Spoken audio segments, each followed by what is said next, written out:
생명의 주관자 되시는 하나님, 오늘도 저희들에게 하루를 허락해 주시고 시간과 또한 우리의 생명을 주관하여 주시니 감사를 드립니다.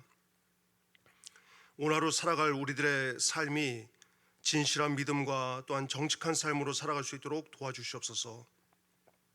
또한 성령께서 도와주셔서 우리의 삶이 거룩한 삶이 되어서 하나님께 영광 돌리는 하루가 될 수 있도록 저희들을 인도하여 주시옵소서. 예수님의 이름으로 감사하며 기도드리옵나이다. 아멘. 고린도전서 10장 14절 말씀입니다.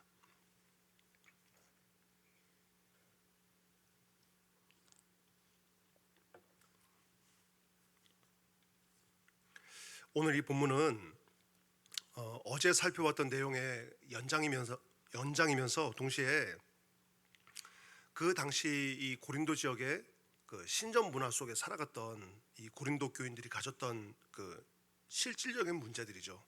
그리고 그 말씀이 어쩌면 오늘 살아가고 있는 우리들에게, 또 우리가 살아가는 이 세상 속에서, 또 이 세상 문화 가운데 당연하다고 살아가는 이런 시대 속에 우리 그리스도인들이 어떻게 가야 할 것인가 라고 하는 부분을 좀 우리에게 말씀해 주고 있는 본문이다, 그렇게 볼 수 있을 것 같습니다. 어제 본문에서 사도 바울이 구약의 예를 들면서 바울은 그 고린도 교인들에게, 그리고 또 우리들에게 묻고 있는 거죠.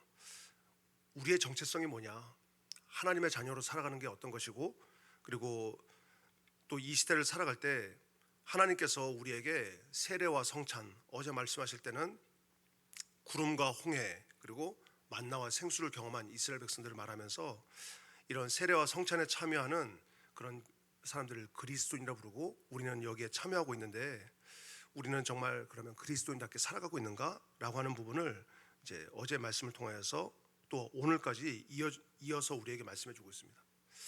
이 바울은 우상 숭배 그리고 재물의 문제, 이 두 가지를 말하고 있죠.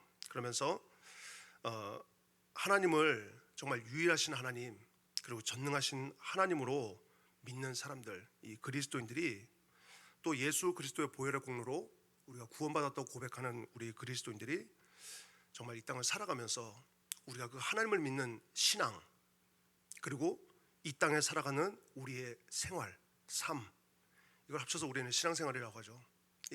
우리의 믿음인 신앙과 이 땅에서의 삶이 정말 거룩하게 일치된 삶을 살아가려고 하는가, 이 부분을 오늘 말씀을 통해서 우리가 다시 한번 좀 살펴보고 점검하면서 오늘 이 본문에서는 크게 두 단락을 나눌 수 있는데요. 하나는 이 성만찬, 주님의 식탁에 참여한 이런 성만찬을 받는 하나님의 백성들이 이방 제사인 귀신의 식탁에 참여할 수 없는, 겸할 수 없다, 이 한 가지를 말하려고 하고요. 또 한 가지는 모든 것이 자유롭다고 하지만 우리 그리스도인들이 자유로워도 그 자유가 우리 이웃들에게, 남에게 덕이 되는지, 그리고 하나님께 영광이 되는지, 이 두 가지를 큰 단락에서 오늘 본문을 이제 14절부터 좀 읽어가면서 함께 보도록 그렇게 하겠습니다. 14절 말씀입니다.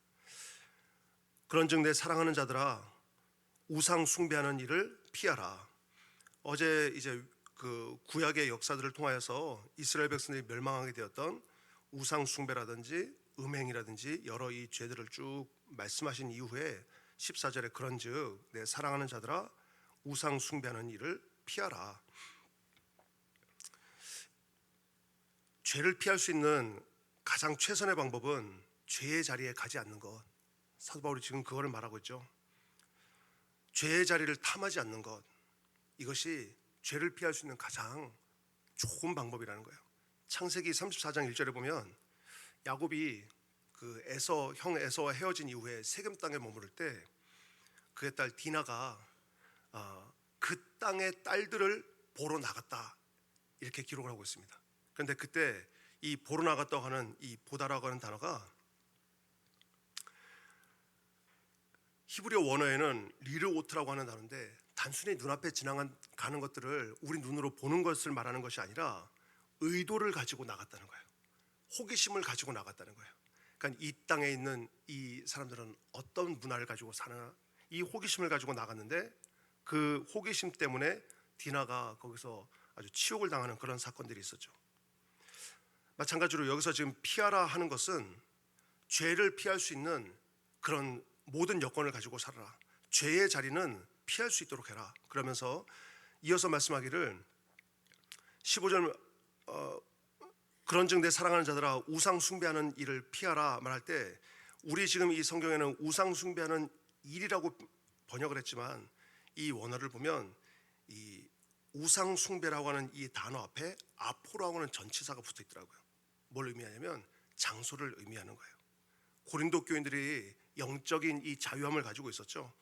그리고 우리는 어떤 자리든지 우린 다 자유할 수 있어, 다 이겨낼 수 있어, 이렇게 생각하면서 신전에 또 이 신들에게 제사 지내는 이런 자리에 정말 한편으로 교만한 마음을 가지고 그런 자리에 참여하면서도 나는 이 자리를 다 이겨낼 수 있다, 나는 여기서 죄를 범하지 않을 수 있다, 이런 마음을 가지고 살았는데 그것조차, 그 마음조차도 원하지 않는다는 거예요. 그런 자리조차도, 그런 마음조차 갖지 말고 그런 자리를 피하여라. 궁금해하지도 말아라. 그런 근처에는 얼씬거리려고도 하지 말아라. 왜 바울이 그렇게 말하냐면, 단순히 이 신전의 그 제사의 자리나 식탁을 나누는 그런 자리에 참여하는 것이 눈에 보이는 신 조각상에게 절하는 것은 아니라고 하더라도 그 자리에 참여하는 것 자체가, 거기서 그 음식을 먹고 나누는 것 자체가 그 식탁의 교제를 함께하는 것이기 때문에 아예 그런 자리를 피할 것을 당부하고 있는 겁니다. 15절 말씀을 보실까요? 나는 지혜 있는 자들에게 말함 같이 하노니 너희는 내가 이르는 말을 스스로 판단하라. 내가 말하는 이 이해를 충분히 듣고 이해하고 판단할 수 있을 거라고 생각한다. 그러면서 16절 말씀에 성만찬을 예를 들고 있죠. 우리가 축복하는 바 축복의 잔은 그리스도의 피에 참여함이 아니며 우리가 떼는 떡은 그리스도의 몸에 참여함이 아니냐. 17절 떡이 하나요 많은 우리가 한 몸이니 이는 우리가 다 한 떡에 참여함이니라. 성만찬을 예를 들어서 설명을 하면서 이 성찬 예식은 우리가 한 떡과 한 잔을 나눌 때 이거 단순히 그냥 우리가 어떤 예식에 참여하는 것이 아니라 우리는 이 성만찬 예식을 통하여서 예수 그리스도와 우리가 연합된다, 예수 그리스도와 하나 된다, 예수 그리스도와 함께하고 그리고 예수 그리스도와 교제하는 것이다, 가족이 되는 것이다, 이런 의미로 우리가 성만찬에 참여하는 거죠. 마찬가지로 여러분, 우리가 그 목장 교제 가운데서도 이 식사의 나눔을 가장 중요하게 여기는 것 가운데 하나가 단순히 함께 모여서 밥 한 끼 먹고 식사를 나누는 것을 넘어서서 우리는 한 가족이라고 하는 의미로 이 식탁을 나누잖아요. 그러면서 함께 교제하고 그리고 한 공동체가 되고 함께 식사를 나누는 한 가족들이 우리의 삶의 문제들을 그곳에서 함께 나누면서 결국 우리의 연합과 교제를 통해서 하나님께 영광 돌리는 것, 지금 똑같은 의미로 설명을 하는 거죠. 그러면서 18절 말씀 보시면 육신을 따라 난 이스라엘을 보라. 제물을 먹는 자들이 제단에 참여하는 자들이 아니냐. 이스라엘 백성들이 하나님 앞에 나와서 화목 제물을 드리고 나면 이 제사 이후에 그들이 그 희생 제물을 가지고 제사장과 또 예배자들이 함께 나눠 먹으면서 그 안에서 하나님과 함께 교제하고 우리가 하나가 되는 이런 그 식탁의 교제를 나눴다는 거죠. 지금 그 구약의 제사 화목제의 의미를 설명하는 거거든요. 그러면서 19절 그런즉 내가 무엇을 말하느냐, 우상의 제물은 무엇이며 우상은 무엇이냐. 20절 말씀 무릇 이방인이 제사하는 것은 귀신에게 하는 것이요 하나님께 제사하는 것이 아니니 나는 너희가 귀신과 교제하는 자가 되기를 원하지 아니하노라. 21절입니다. 너희가 주의 잔과 귀신의 잔을 겸하여 마시지 못하고 주의 식탁과 귀신의 식탁에 겸하여 참여하지 못하리라. 이 성만찬 예식이 가지고 있는 영적인 의미를 사도 바울이 설명을 합니다. 그런데 이 성만찬에 대해서는 이제 뒤에 가면 좀 더 구체적으로 설명을 하고요. 여기는 그 성만찬의 예를 가지고 설명을 하는 거죠. 우리가 성만찬 예식을 하는 것도 주님과 함께 연합되고 하나가 되고 교제하고 그리고 가족이 되는 의미로 우리가 그 식탁을 나누는데, 하물며 우리가 주님과 하나 됐다고 하는 자들이 이방인들이 그들이 섬기는 그 신전의 식탁 그곳에 가서 정말 나는 자유하기 때문에 그 식탁을 함께 하면서도 나는 아무렇지 않다고 말할 수 있겠느냐. 식탁이라고 하는 그 자체가 하나됨과 연합을 의미하는데 이 자기들이 가지고 있는 이 자유롭다고 하는 생각이 결코 영적인 의미에서 자유롭지 못하다. 성전된 존재가 어떻게 귀신의 잔과 함께 귀신들이 나누는 그 식탁을 나눌 수 있겠느냐라고 하면서 굉장히 지금 사도 바울이 극히 경계하고 있죠. 예수님께서 이 땅에 오셔서 그 사역을 하시면서 여러 가지 능력도 보여주셨고 또 여러 일들을 행하셨지만 그 가운데 하나가 우리의 삶 속에 이 귀신의 존재가 함께하고 있다는 것을 예수님 보여주시는 것이 예수님의 큰 사역에 그 보여주시는 능력 가운데 하나였습니다. 귀신의 존재가 우리의 삶 가운데 있다. 그리고 그 귀신의 존재가 우리의 인생을 망가뜨리고 파멸시키기 위해서 있는 존재라는 것을 예수님이 보여주셨습니다. 그런데 동시에 예수님께서 보여주셨던 것은 이 귀신의 존재가 예수 그리스도라고 하는 그 이름 앞에 어떤 능력을 행하지 못하는 그런 나약한 존재라고 하는 것도 예수님께서 정확하게 보여주셨습니다. 그러면서 우리에게 말씀하시는 거죠. 주님을 구주로 믿고 주님을 우리의 삶의 주인으로 섬기고 있는 자들은 이런 그 귀신들, 아주 비천한 존재인 이런 귀신들과 교제할 수 있는 그런 수준의 존재들이 아니다. 우리는 가장 크신 그리고 가장 전능하신 여호와 하나님을 우리의 구주로 믿고 있는 자들은 이 땅에 있는 그런 저런 아무것도 아닌 그런 귀신의 존재, 그런 존재들 앞에 굴복하지도 않을 뿐더러 그럴 수 있는 존재도 아닌 그런 존재를 우리를 구별시켜 주셨다. 예수님께서 그것을 보여주셨죠. 그런데 고린도 교인들이 이방인의 축제에 참여하면서 이 귀신의 신전에 함께하고 거기서 나오는 식탁을 함께 나누면서 그런 이 모임 자체가 그런 귀신들의 식탁에 함께 동참하는 것을 알지 못한 채 그냥 즐겼다는 거예요. 또는 알지만 자기 스스로가 괜찮다고 하는 생각을 가지면서 즐겼다는 거예요.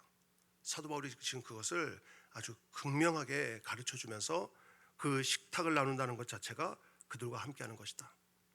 그렇기 때문에 그러한 자리와 어떤 그런 그 교제 또 자기의 자만을 버려라, 이것을 말해주고 있습니다. 그래서 우리가 여러분 주님께서 저와 여러분들을 구원하여 주실 때 예수 그리스도의 핏값으로 구원하여 주셨는데 우리의 그 존재와 또한 고린도전서에서 계속 말하는 우리 안에 성령께서 내주하는 우리는 구별된 존재라고 하는 것을 우리의 말씀 통해서 기억하면서 저와 여러분들이 어떤 곳에 서 있어야 할지, 또한 우리가 서 있는 곳에서 정말 하나님을 위한 곳인지 아니면 세상의 영광을 위한 것인지 이것을 우리가 잘 구별할 수 있는 그런 지혜, 이 지혜를 주 앞에 구하고 또 그 지혜대로 우리가 순종하며 살아가는 그런 믿음의 정체성을 갖는 저와 여러분들 될 수 있기를 축원합니다. 22절 말씀입니다. 그러면 우리가 주를 노여워하시게 하겠느냐? 우리가 주보다 강한 자냐? 예수님께서 사단에게 시험을 당하실 때 그 시험을 다 말씀을 통해서 이겨내셨죠. 우리가 그런 자리에 이런 그 귀신의 식탁에 참여할 때 정말 예수님처럼 우리가 능히 그런 자리를 이길 수 있는 이런 능력이 있다면 우리가 참여할 수 있지만 22절 마지막에는 우리는 주님보다 강한 존재가 아니다. 그렇기 때문에 그런 자리에 가서 주의 영광을 가리지 말고 그런 자리를 피하여라. 그러면서 두 번째 단락의 23절 말씀 보시면 모든 것이 가하나 모든 것이 유익한 것이 아니요 모든 것이 가하나 모든 것이 덕을 세우는 것은 아니다. 앞에 6장 12절에서 말씀하셨던 이 고린도 교인들이 가지고 있는 하나의 슬로건 같은 거라고 말씀드렸죠. 우리 모든 것 다 할 수 있다. 우리는 신앙적인 자유가 있다. 그리고 어떤 상황에서든지 나는 다 극복할 수 있다. 이런 자만을 가지고 있었는데 그 자만을 가지고 살지 말라는 거예요. 나는 이제 자유하다. 우상의 음식 그거 내가 먹을 수 있고 그거 아무것도 아니다. 이런 마음을 가지고 살지만 자만하지 말라는 거죠. 그러면서 24절 말씀 우리가 함께 읽겠습니다. 시작. 누구든지 자기의 유익을 구하지 말고 남의 유익을 구하라. 이제 두 번째 단락에서 우리에게 사도 바울이 요청하고 있는 것은 남의 유익을 구하는 것과 또 한 가지는 31절 말씀에 하나님의 영광을 위하는 삶을 살아야 된다. 이 두 가지를 말해주고 있는데요. 우리가 신앙생활하다 보면 또는 전도하다 보면 제일 많이 듣는 또 제일 많이 쉽게 우리에게 교회 가기 싫은 뭐 여러 가지 이유로 말할 때 세상적인 표현으로 대표적인 게 뭐 음주와 흡연 이런 것들을 말하죠. 그러면서 음주와 흡연이 구원받느냐 구원받지 못하냐 이런 질문들을 많이 합니다. 그런데 바울은 이런 문제는 그런 관점으로 볼 것이 아니라 그것이 정말 유익하냐? 그런 누군가에게 덕이 되냐? 더 근본적으로 그런 것들이 하나님께 영광이 되냐? 이 관점으로 접근해야 된다는 거예요. 할 수 있느냐 할 수 없느냐가 아니라 이것이 정말 유익하고 이것이 누군가에게 덕을 세울 수 있고 이것이 누군가에게 영광이 되느냐? 이방의 제사에 참여하는 문제를 가지고도 사도 바울이 똑같은 관점으로 말하는 겁니다. 갈 수 있지. 그리고 가서 즐길 수도 있겠지. 그런데 정말 그것이 누군가에게 덕이 될 수 있냐? 믿음이 연약한 자들에게 덕이 될 수 있냐? 믿음이 연약한 자에게 유익이 될 수 있냐? 그리고 정말 그러한 행위들이 하나님을 영화롭게 할 수 있느냐? 우리가 여러분 믿음 생활하면서 우리의 여러 믿음의 경험과 또 우리 믿음의 삶을 통하여서 우리가 얼마든지 자유롭게 판단하고 우리 스스로 절제할 수 있는 그런 삶들이 있습니다. 그런데 그럼에도 불구하고 우리의 삶을 주님께서 또 말씀하시는 것은 정말 그러한 행위들이 또 우리가 믿음의 삶을 살아갈 때 우리가 자유롭다고 하는 이런 행위들이 정말 우리에게 유익한 것이냐? 그리고 그런 행위들을 했을 때 우리를 보는 누군가가 보았을 때 그 다른 누군가에게 정말 유익을 줄 수 있느냐? 덕을 세울 수 있느냐? 더 근본적으로는 그러한 행위들이 내가 정말 하나님께 영광을 돌릴 수 있는 일들이냐? 이 질문에서 시작해야 된다는 거죠. 그래서 23절, 24절 말씀에 바로 그걸 말하고 있는 겁니다. 모든 것 다 가할 수 있지. 모든 것 다 할 수 있지만 모든 것들 다 유익한 것이 아니고 모든 것들을 다 할 수 있는 거라고 말할 수 있지만 모든 것이 덕을 세우는 것은 아니다. 이걸 분별해야 된다는 거죠. 그러면서 24절에 누구든지 자기의 유익을 구하지 말고 이제는 우리가 정말 그리스도인이라고 한다면 우리가 정말 하나님의 자녀라고 한다면 이제는 나의 유익을 넘어서서 남의 유익을 세울 수 있는 사람이 되어야 된다. 남의 유익을 구하는 자가 되어야 된다. 이어서 25절 말씀에 이젠 정말 삶 속의 구체적인 문제와 고민들에 대해서 바울이 대답하고 있는데요. 25절 말씀 보시면 물을 시장에서 파는 것은 양심을 위하여 묻지 말고 먹으라. 어떤 의미인지 다 알고 계시죠? 이 당시에 이 신전에 드려지는 제물들 다 이 육류 이런 제물들이 신전 안에서 너무 많이 드려지는데 신전 안에서 다 소비를 할 수가 없는 겁니다. 그러니까 신전에 드렸던 제물들이 자연스럽게 도시로 내려오고 시장으로 내려오면서 시장에서 이런 고기들을 파는 거예요. 간접적으로는 이거 우상에게 드려졌던 제물인데 다 알고 있죠. 그런데 이 문제 앞에서 그러면 그리스도인들은 어떻게 할 거냐는 거예요. 사도 바울의 대답은 양심을 위하여서 그냥 묻지 말고 먹어라. 전혀 먹는 것 가지고 문제 삼지 않는다. 26절 말씀. 이는 땅과 거기 충만한 것이 주의 것임이니라. 시편 24편 1절에 있는 말씀을 인용하면서 모든 피조물들 다 하나님께서 만드셨고 본래 선한 것이고 그렇기 때문에 우상에게 바쳐졌다는 그 이유만으로 이 고기 본질 자체가 악하게 변화되거나 오염된 건 아니다. 그러니까 양심을 위해서 묻지 말고 먹어도 된다. 그런데 27절 말씀 보시면 또 한 가지 상황이 발생하는 거예요. 어떤 상황이냐면 믿지 않는 사람이 음식을 차려주고 그 자리에 우리를 초대했을 때 이런 문제가 발생하면 어떡하냐. 27절입니다. 불신자 중 누가 너희를 청할 때에 너희가 가고자 하거든 너희 앞에 차려놓은 것은 무엇이든지 양심을 위하여 묻지 말고 먹으라. 우리 앞에 차려진 그 음식이 동일하게 시장에서 고기를 사왔을 때 신전에 드려졌던 그 제물이 시장으로 내려왔고 시장에 있는 고기를 사와서 음식을 만들었을 거라는 것 다 안다는 거죠. 그런데 27절의 말씀은 양심을 위하여 그냥 묻지 말고 먹으라. 그걸 먹어서 그 불신자들에게 유익이 된다고 한다면 먹어도 상관이 없다는 거죠. 근데 28절 말씀 누가 너희에게 이것이 재물이라 말하거든 알게 한 자와 그 양심을 위하여 먹지 말라. 내가 말한 양심은 너희의 것이 아니요 남의 것이니 어찌하여 내 자유가 남의 양심으로 말미암아 판단을 받으려. 30절 만일 내가 감사함으로 참여하면 어찌하여 내가 감사하는 것에 대하여 비방을 받으리요. 사도 바울이 지금 이 불신자에 대한 이 상황을 말하면서 여기에서 우리에게 요구하는 것은 먹는 자의 양심이 아니라 그것을 지켜보는 이 상대방의 양심, 그 상대방을 생각하고 상대방을 배려해라.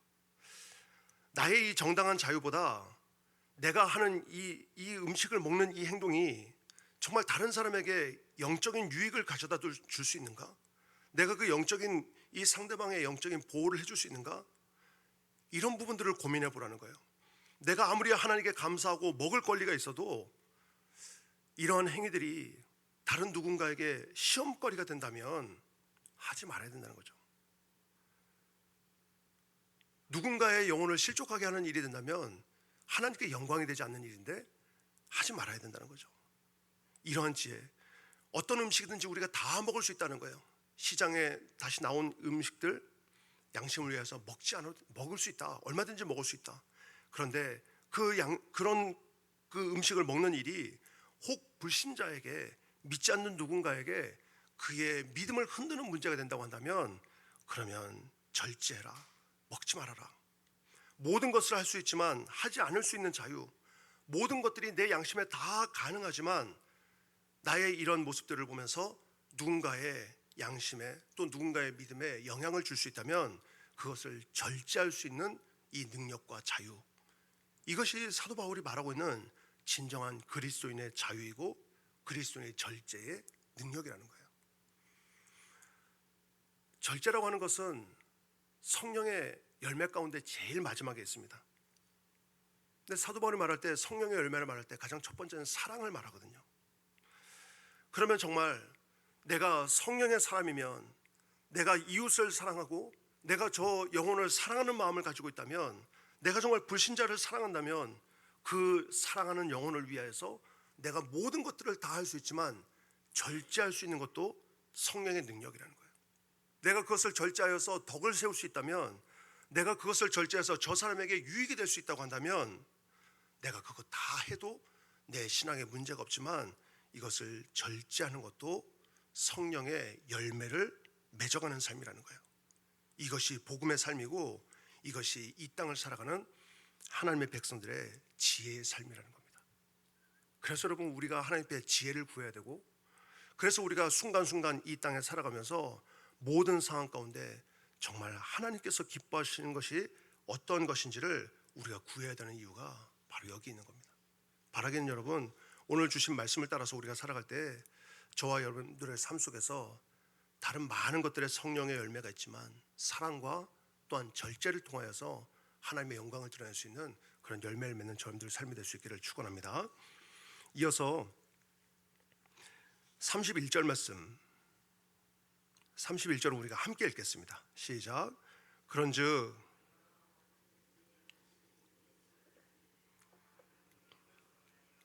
아멘. 거의 결론과 같은 말씀을 하고 있는데요, 정말 우리가 이 땅을 살아갈 때 첫 번째는 남의 유익을 구할 수 있는 그런 삶이 되어야 되고, 두 번째는 하나님의 영광을 위하는 삶이 되어야 된다고 말하고 있습니다. 이제 이런 절제의 삶이나 남의 유익을 구하는 삶이나 모든 것의 그 가장 궁극적인 결론은 정말 하나님의 영광을 위하는 것. 그래서 31절 말씀에 그런즉 너희가 먹든지 마시든지 무엇을 하든지 모든 일상을 말하는 거죠. 모든 일상에서 정말 하나님의 영광을 위하여 하라. 우리가 주님 앞에 나와서 예배드리는 이 예배하는 시간만 우리가 목소리 높여 하나님을 찬양하고 이 시간만 하나님께 영광을 올려드리는 것이 아니라 먹든지 마시든지 무엇을 하든지, 내가 가정에 있든지 또 내가 삶의 자리에 있든지 또 우리 성도들처럼 직장이나 사업장에 가서 다른 사람을 만나든지 그 어떤 자리가 되었든지 간에 그곳에서 내 삶이 하나님의 영광을 드러내는 존재가 되어야 된다. 이것이 하나님의 저와 여러분들을 세워주시고 우리를 구속하여 주신 가장 근본적인 이유고, 또 우리를 통하여 하나님 영광 받으시기 원하는 목적이겠죠. 우리 권리를 내려놓는 것, 그리고 내가 모든 것들을 다 할 수 있지만 정말 내가 사랑의 마음이 있기 때문에 절제하는 것, 그리고 우리가 믿음의 자만을 내려놓고 내가 겸손하게 살아가려고 하는 것, 그리고 내 유익도 있고 내 자유도 챙기고 싶고 내가 어떤 것들 많은 것들을 하고 싶지만 이런 행동들이 혹 불신자들의 어떤 영혼에 부정적인 영향을 끼친다면 우리가 그런 것들을 절제하는 삶, 이런 것들을 바울이 계속해서 요구하고 있는 겁니다. 그래서 바울은 고린도 교인들이 정말 그 우상의 문화가 팽배해 있는 그 도시 속에 살아갈 때, 그럼에도 불구하고 그 땅에 살아가는 그들의 삶이 쉽지 않겠죠. 그리고 그들의 삶은 실질적인 문제이기 때문에 정말 이렇게 구별되어 살아간다고 하는 것이 얼마나 어려운 삶이겠어요. 사도 바울은 그것을 충분히 알지만 그럼에도 불구하고 우리가 하나님의 자녀가 되었다면 우리의 삶은 하나님의 영광을 드러내기 위한 삶이 되어야 되고, 그리고 우리의 삶은 우리의 삶 속에서 이제는 우리의 유익을 넘어서서 다른 사람의 유익과 하나님의 영광을 위해 살아가는 삶으로 우리가 더 성숙한 자들이 되어야 된다고 말하고 있는 겁니다. 32절 말씀 보겠습니다. 유대인에게나 헬라인에게나 하나님의 교회나 거치는 자가 되지 말고 나와 같이 모든 일에 모든 사람을 기쁘게 하여 자신의 유익을 구하지 아니하고 많은 사람의 유익을 구하여, 결론과 같은 말씀으로 왜 그렇게 살아야 되느냐? 그들로 무엇을 받게 하려고요? 구원을 받게 하려고. 사도 바울이 결국은 자기가 거듭나고 예수 그리스도의 그 크신 은혜와 보혈의 공로를 깨닫고 났더니 한 영혼을 구원하게 하는 것, 그리고 한 영혼을 주님 앞으로 돌아오게 하는 것이 얼마나 영광스럽고 가치 있는 일인지를 비로소 그가 깨닫게 된 거예요. 그러니까 자기는 자기의 모든 삶을 바쳐서라도 영혼들이 정말 구원받을 수 있는 일이라고 한다면 자기의 삶을 드리겠다는 거죠. 그런데 그 영혼을 구원하는 문제에 있어서 내 유익을 구하는 것보다 차라리 그 한 영혼을 구원하기 위해서 그 삶의 유익을 구하는 게 낫고, 내가 내 자유와 내 어떤 믿음의 삶의 자유함을 가지고 살아갈 수 있지만 이러한 자유한 삶이 다른 누군가에게 정말 하나님께 가까이 오도록 하는 이 걸음에 걸림돌이 된다고 한다면 하나님의 영광을 위해서 사도 바울은 그 일을 행하지 않겠다. 우리 여러분, 아까 제가 말씀드렸듯이 하나님의 자녀로 살아간다는 것이 참 쉽지 않은 그런 삶임을 날마다 우리가 고백합니다. 그리고 세상 가운데서 살아야 되는 우리 성도들은 저보다도 더 큰 믿음의 영적 싸움을 날마다 하시면서 살아가시겠죠. 우리가 왜 그 싸움을 하고 살아가는가? 내가 왜 나의 유익, 나의 자유, 내 것을 챙기기보다 다른 남의 유익을 구하고 또 하나님의 영광을 위하여 살아가야 되는가? 우리는 주님께서 사도 바울의 고백과 같이 우리를 예수 그리스도의 핏값으로 구원해 주셨고, 그 공로와 은혜로 이제는 다른 영혼도 우리가 주님 앞에 구원해야 하는, 또 그 영혼을 주님 앞으로 인도해야 되는 이런 존재로 우리가 거듭났기 때문에 우리의 삶 속에서 하나님의 영광, 다른 삶의 유익을 위해 살아가는 존재로 하나님 우리를 구별하여 주셨다는 겁니다. 오늘 하루 여러분, 저와 여러분들을 세워주신 그 자리에서 우리가 어떻게 살아가는 것이 주님께서 원하시는 그리스도인의 삶을 살아가는 것인가? 어떻게 살아가는 것이 복음의 영광을 위하는 것이고 어떻게 살아가는 것이 영혼을 구원하기 위해 살아가는 삶인가? 이 삶을 우리가 여러분 깊이 한번 묵상하면서 모든 순간마다 주님께 지혜를 구하고 또한 주님께서 주시는 그 지혜와 감동에 따라서 순종하는 그런 하루가 될 수 있기를 바랍니다. 그리고 그런 삶을 통하여서 하나님께 영광 돌려드리는 저와 여러분들 될 수 있기를 주의 이름으로 축원합니다. 기도하겠습니다.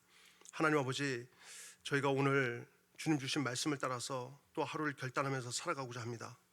하나님, 우리의 삶의 모든 부분들 가운데 지혜를 더하여 주시옵시고 또한 성령의 능력을 통하여서 저희들을 도와주시옵소서.